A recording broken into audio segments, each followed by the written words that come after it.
drinking nothing but water. Okay. Well, praise the Lord. Hallelujah. And thank you, Jesus. It's around that time right here on KAZ Radio, where one of my most favorite shows, Sisters of Leisure, with Tracy and Michelle. Take it away, sisters. Hello, hello, hello, everyone. Thank you for tuning in. If you know, like I know, it's getting a little chilly outside. So it's time to get your sweaters, your hoodies, and anything else you need. But my name is Tracy, and I'm just one half of Sisters of Leisure, where we are living every day and seeking and understanding real events. And I am Michelle, the little sister. And I'd like to interrupt Michelle for just a moment before we bring on our special guest. But I want to tell you about a program in the Northwest Georgia regional area. This is located in Rome, Georgia. And anyone that is surrounding that area, please, please, please check out Warriors of Georgia, Chandler Waters, okay? This is a it's a successful leadership program for the youth.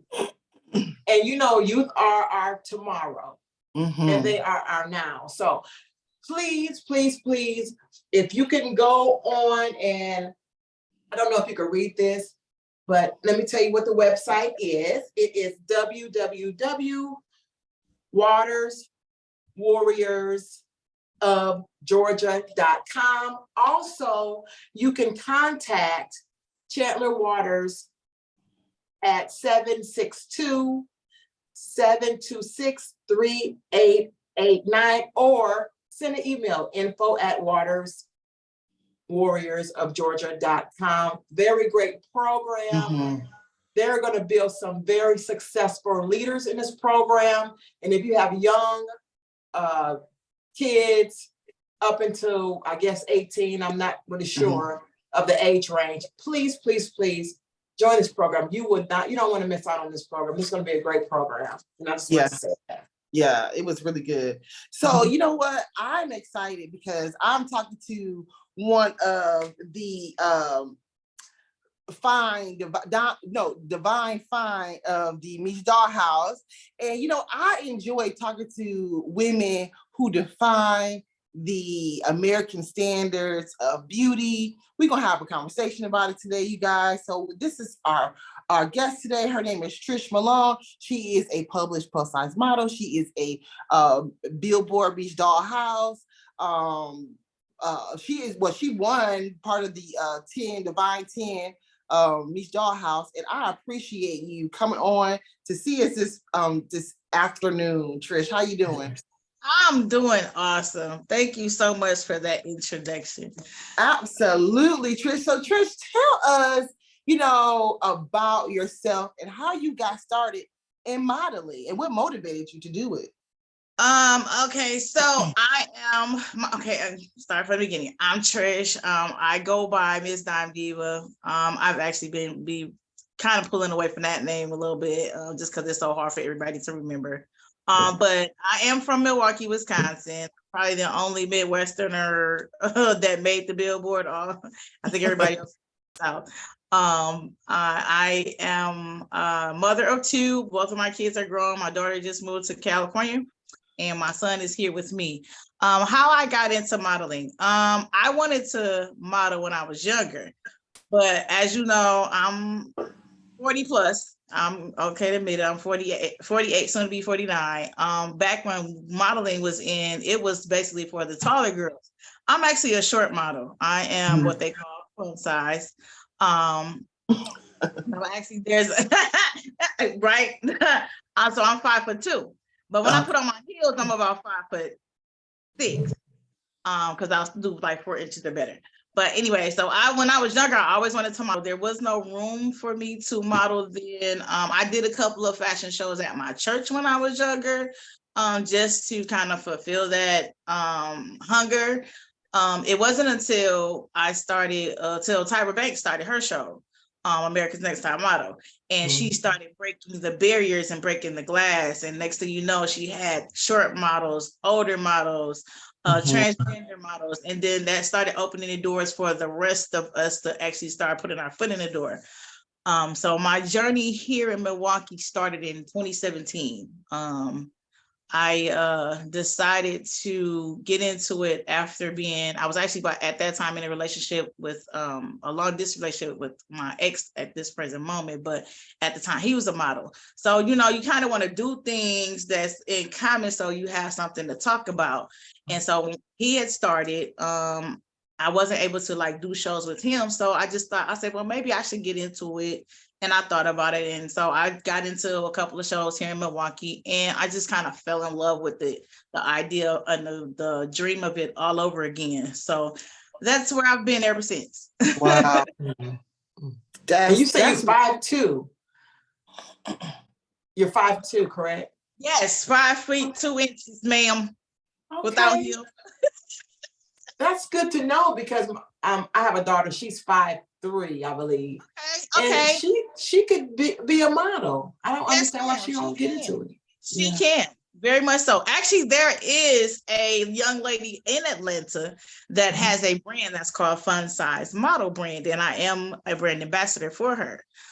So if she is really that interested, have her reach out to Tyra Moses. And Tyra is supportive of getting the shorter models into the industry, not just as models, but as actresses and everything. So yeah, that's what I do for her. I actually will be coming down that way for her brand in October to do a show. Okay. So you've been, I've had the pleasure of looking at your page, and I noticed you were just in a show just the other day, and and so I had no idea that how they just kind of like got out of the box. It was outside on the street, where you used art from the world all around you. So explain that. So yesterday, I did I'm gonna have to say my first streetwear show. It wasn't my first outside show, it was my first streetwear show. I actually did my first outside show last year.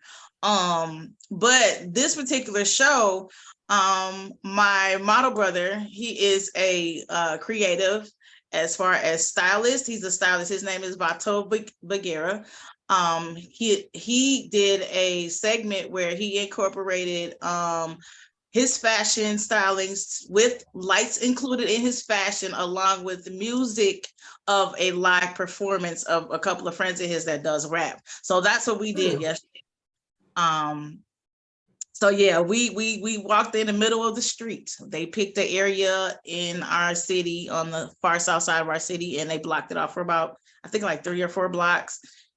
Filled it with vendors and stuff, and we had a stage, and we came out of the building, walked in the streets, people saw us, we did our little things that we do on the runway, and it was absolutely amazing. I love working with him. This is my second time walking for him. And I have a ball every time. He is such a awesome creator here in Milwaukee. Yeah. So I want to ask another question really quick, because how important is innovation? Because I thought of modeling like, okay, you throwing on some clothes and you're gonna, do this. That's it, but that, how important is innovation being, well, they call it arts for a reason. Like, there's creativity doesn't just stop in one realm. And that's where we fit in. Like I said, I'm a creative all the way around the board. Modeling is one thing that I do. I am also an actress. I also sing. I haven't got into the realm of singing professionally, but I sing a little bit. I sing at church still. I have done some couple of I did a live performance that required me to sing last year. I'm actually gonna be auditioning this coming Tuesday for a stage play that I did last year, but this year he's rebranding us, and we'll be possibly be touring if I make the cut. So I wrote my first monologue this year. I've never done a monologue. I've usually just improv everything, but I actually have to write a monologue and perform it and everything. So creativity in all realms is very important, because you don't want to limit a person. And the thing that I love about Bato, he's not ordinary. He doesn't do the standard walk when he does a fashion show. He doesn't like the organization. He's like very open to allowing you to be yourself as a model. He's himself as a stylist. And a lot of other creators are that way here and in other places that I've met. So it's very important because you don't want to just keep it boring and just monotone. It's just like when you sitting in class and your teacher's monotone and you just like, okay, Falling listen asleep. to this for about 2 hours, and next thing you know, you snoring and they kicking you out the class.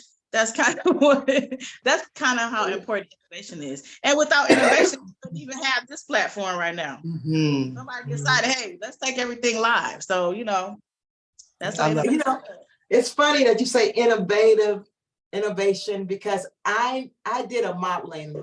I modeled for someone, and I wasn't sure about how it goes. You get what I'm saying? So I guess you can kind of do your own little twist and your own little thing that suits you. Yeah. Yeah. They some designers are strict because they're so used to being if they've been doing it for a long time, they are kind of strict on how they want their stuff to look. But the people that are coming out now, they allow you to be yourself as long as their vision is seen through you, because they see where if you don't get a chance to be yourself, it sometimes doesn't carry the way it needs to carry on the runway, because everybody's not just plain Jane boring. Right. So they allow you sometimes to just do what you do best. And that's what I love about when people allow me to be in shows. They allow me to be who I am when I'm on the runway. And and it sells. It generally sells. I still can do the structured thing, but majority of the time they just say, hey, Trish, just do you, because you pull it off so well. So And you wearing their clothing and yeah, I wear their stuff, and sometimes I've had a few times that it actually sold after I wore it. So, I even when I do like photo shoots and stuff, and I'll like put outfits and stuff together myself, or I'll get outfits from other people. By the time I post the picture, I'm sending them to the designer. You got a sale over here. So that's good. that's what I love about it. Like it allows you to be that billboard, that live billboard, to sell these people's vision to the world. And that's what I love about it. I get to play dress up. I get to be a walking billboard. I get to, do all the crazy things. Yeah.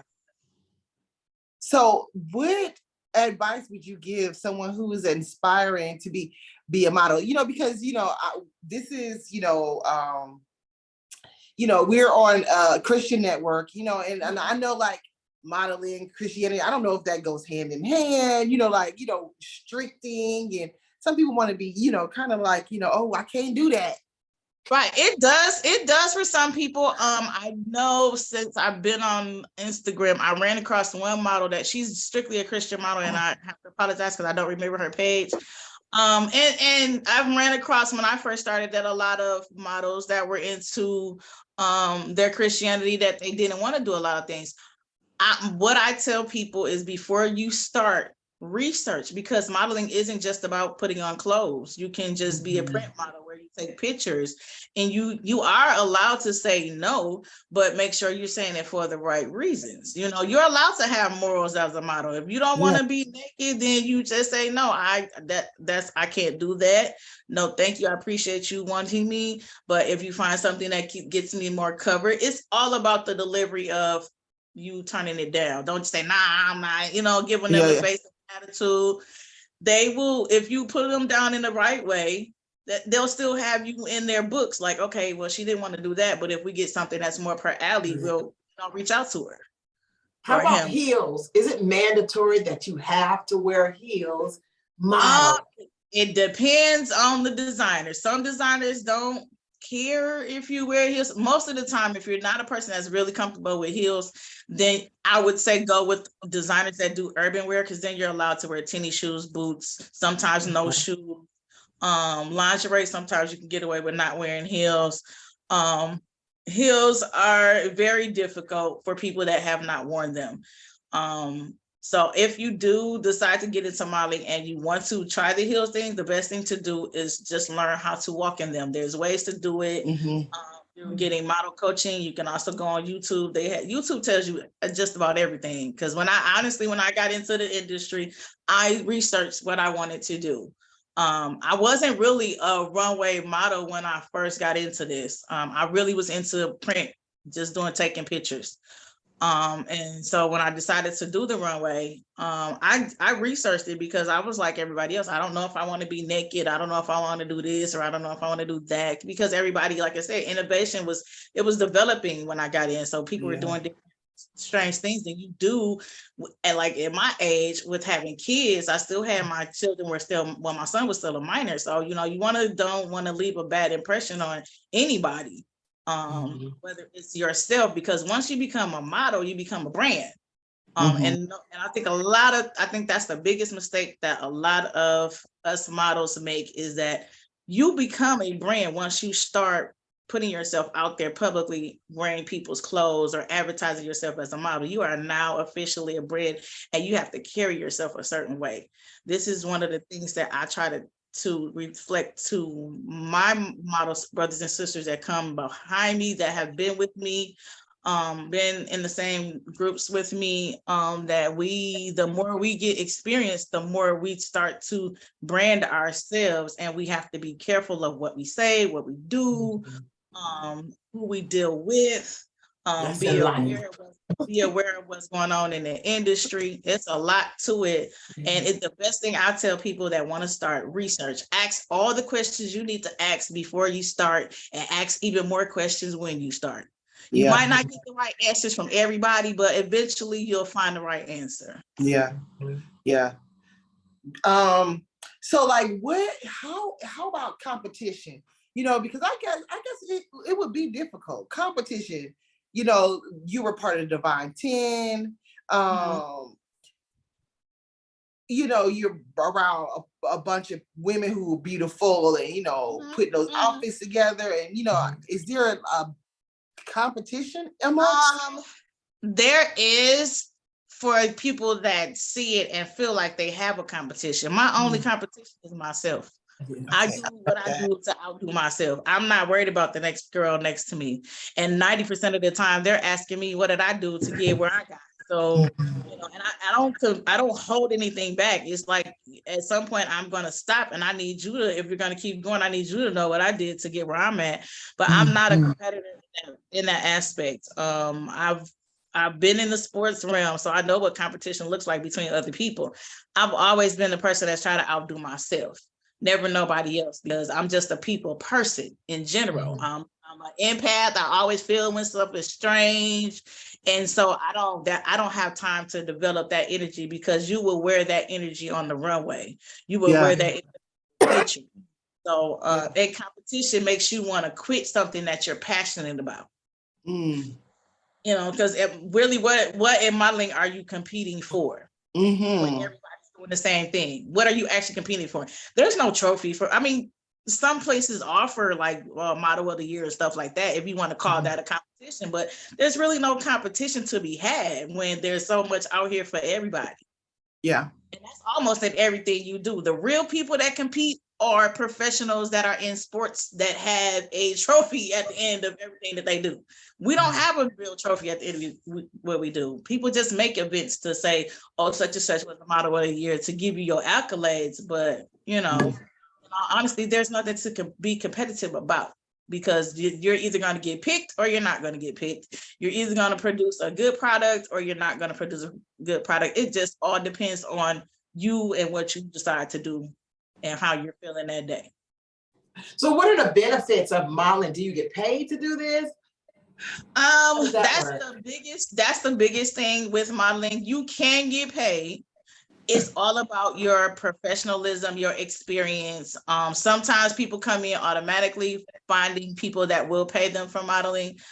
For me, I didn't really start getting paid until, I want to say, my 3rd year into the industry. I had a designer here, and she's well known. She just actually recently did the Stellar Awards. Designed one of the designers, Therese Marie. She was the first designer to pay me to be a model. She actually paid me. She took me to Malone. She took me the first one to take me overseas. So yeah, she was the first one to pay me. I had a couple of other people that pay me, but there's different aspects of modeling that you can get paid for. You can get paid for as a model. You can get paid either financially. Sometimes the designers will discount the outfit or they'll just give it to you. You can get paid as a brand ambassador where you just represent one designer and their brand, and that allows you to have like free content like pictures and things like that, discounts on their branding items. You can get paid as a model coach depending on your experience. There's so many avenues to get your coins, as they say. And then you get, the more experience you get, you want to start getting contracted. If you're looking to get paid, you want to either get with an agency or you want to be independent, but make sure you have a contract behind it. That's where you get your coins from. That's where you get your money. Mm. Yeah, because you guys put a lot into it. Yeah, it's a very big. You spend probably 90% of the time investing your own money in yourself. I mean, which was with any business that has the potential to go far or be successful, they had to invest in themselves first before other people invested in them. Because when I came out, nobody knew who I was. Yeah.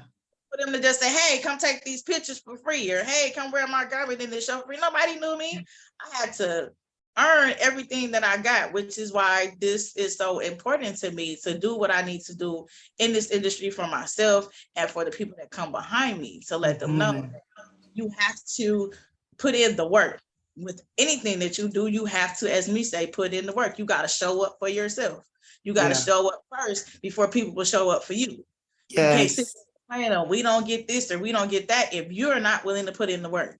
It's an investment, period. And sometimes you're going to go broke doing it. You know how many times I done had to look for flights, put makeup on. I got to the point where I learned how to do my own makeup because I'm not finna pay somebody $100 to beat my face, and I'm only gonna wear this face paint for about 45 minutes. Yeah.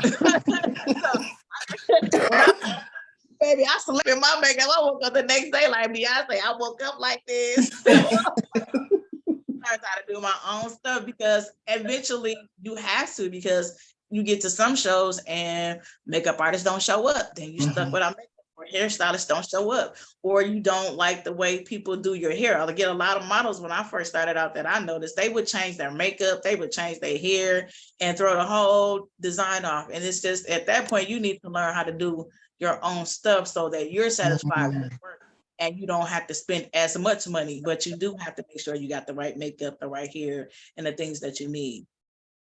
I don't want to be offensive, but I want to say that your gap is amazing. I love it. That is not offensive to me. I've had this all my life. I love it. I'm never offended when somebody talks about it.